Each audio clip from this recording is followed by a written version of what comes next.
Hello, everybody, and welcome to Church at Home with Rachel for Thursday, the 2nd of October. We're having a great day. I was listening to something on Facebook. I think Rob had it playing in the background the other day about a story about a professor who went into the very first day of class, and he said to his students, "Here are the rules. You will not speak. You will not move. The first person who does so will get a failing grade and be expelled from this classroom." And then he set upon a table. They were all seated in a circle, and he set on a table that was in the middle of the circle, a fishbowl with a goldfish. He took the goldfish out and placed the goldfish on the table and walked out of the room. The students all looked at each other because they, what do? We've been told if we speak, if we move, if we do anything, if we ask questions, we will automatically fail. And there lay the fish on the table. Well, I don't know what happened with the rest of the story because it made me so mad hearing the story I walked out of the room. But it got me thinking that those experiments, although I think they're relatively cruel and usually the fish is usually saved, things like that, we hear about them from time to time of professors doing that with students to illustrate how easy it is to go along with the flow, to do as you are told without critical thinking. And for those people who are very up in arms about, university is a waste of time, there are plenty of classes I took in university that I probably could have gotten a lot more out of, or haven't really seemed to have applied in my life as of yet. However, every single one of them called on me to use critical thinking, to not just receive what the teacher was saying, to write down in a lecture. I was also expected to read the textbook, to write essays in which I argued points that I didn't necessarily find other people arguing, that I could just copy their work from their textbooks or their tomes of intelligence and learning. The whole point was that I had to learn to think for myself, to be able to articulate what I was thinking, to be able to defend what I was thinking, and to know that I'd done it well enough that even if my professor or my TA didn't agree with me, that I would be willing and able to stand there and say, well, this is why I think I'm right. This is why I picked that particular approach. Now, I could be proven wrong, and part of the university setting was to do just that, to show me how to be wrong and how to learn that I was wrong. But critical thinking was, I think, the biggest thing. Less than learning about a whole year on Shakespeare. It wasn't all that much about learning Shakespeare, but more about learning how to think, how to perceive, how to conceive, how to grapple with things that maybe aren't so easy to understand as they first appear. And when I hear about experiments or examples like the goldfish one I was just mentioning, it isn't that the professor's being a complete jackass. It may seem like it, but he's teaching them to think critically, to think for themselves. Well, I look around our world now, and I think the time for experimentation and the hypotheticals of using those things is over. There is no question that when a human life, or any form of life like the goldfish, that those students should have sat for even a millisecond. Like there should have been somebody getting up out of their chair to put that goldfish back in the water before the professor even cleared the room. Because it's the right thing to do.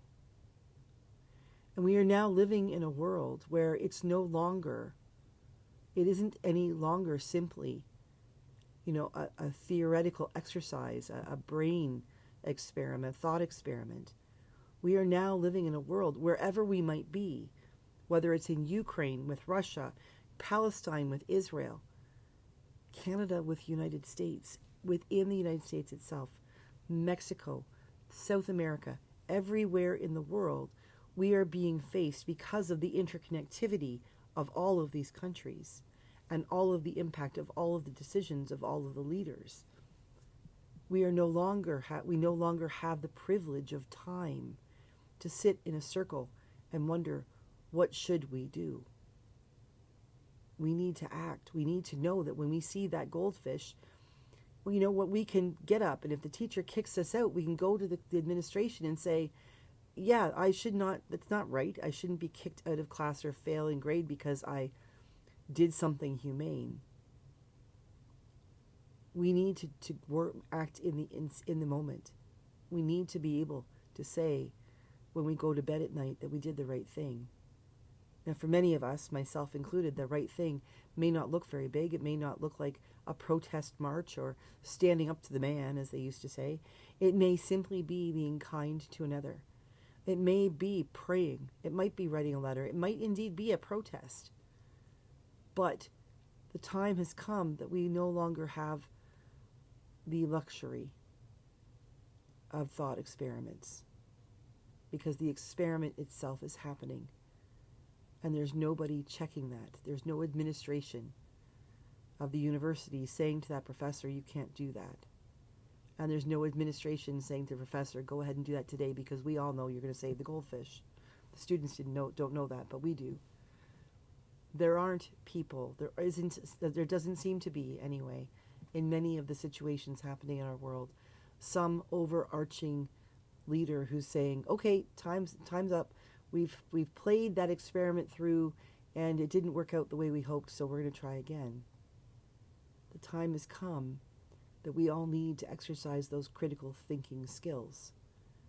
We need to take the time to say, I don't care that I might fail the course, but I'm not going to let that goldfish die.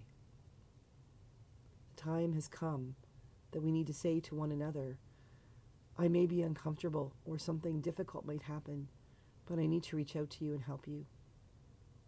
Or I need to reach out to others and ask for help because I'm the one who's in trouble. Our world is changing quickly. We don't have the luxury of time any longer for thought experiments, for critical thinking teaching. Now is the time to act. Now is the time to look back on our lives and recognize all the lessons we've learned through all the experiences we've had and realize this is where the rubber hits the road. What we've learned through school, through work, through relationships, now's the time when we need to bring those lessons to bear.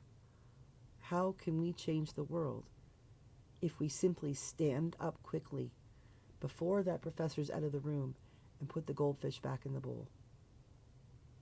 We can do no less. And if you're like me and not really sure what that might be, what you can do, I figure that if we open our eyes and open our ears and really pay attention, we'll probably find out quickly.